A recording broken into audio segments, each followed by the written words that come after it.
There are numerous takes on what made the Western world special during the era after World War II, including an especially large middle class, many years of peace and American hegemony. I'd like to nominate another candidate, namely that there was a rough correspondence between the major risks out there and the risks that government could afford to insure us against. In the future, however, that degree of safety may be gone. For all of its wealth and opportunity, the next generation could be facing a riskier and less equal future than we imagine. Let's start with an example from healthcare.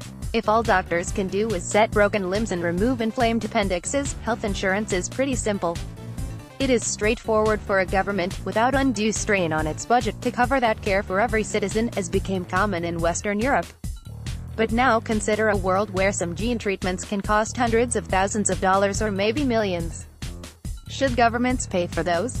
No matter what your ethical views, it is a safe prediction that a lot of those treatments will go uncovered, if only because of budget constraints.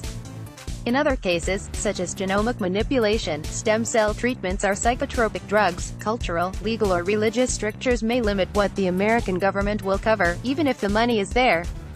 In other cases, the new technologies may work only with some small probability, and voters may not wish to pay for them. Take this all a step further and imagine that the next 30 years brings an enormous blossoming of medical innovation, outpacing the general rate of economic growth. Government revenue then might not grow rapidly enough to cover all or even most of these new medical miracles, some of which will be quite expensive, especially in their early stages. Governments will decline to cover more and more care. This fiscal crunch is all the more likely if people live much longer but cannot work enough longer to fund their newly extended retirement spans. So much of the healthcare debate has been about whom to cover. Over time, it may be more and more about what to cover. It could be that all the citizens will have nominally the same insurance coverage, whether subsidized or guaranteed, but many medical and mental health conditions will fall outside this coverage, leading to rampant inequalities in access. It's the best problem to have. It means that medical innovation has arrived at a very high rate.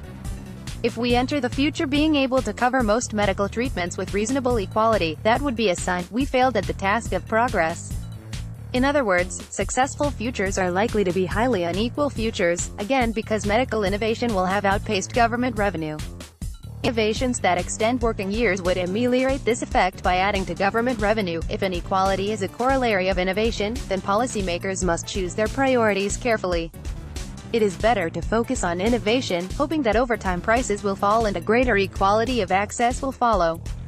If we focus too much on equality, we will think we are failing exactly when progress is rapid, and succeeding when progress is slow. This trade-off between innovation and universal protection applies beyond healthcare. Consider finance. It is easy enough for a government to extend deposit insurance to checking and basic saving accounts, at least below a certain size.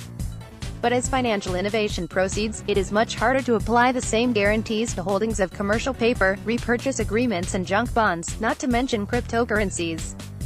Financial innovation, like medical innovation, most likely will mean that, sooner or later, government protection covers only a small core of the possible choices.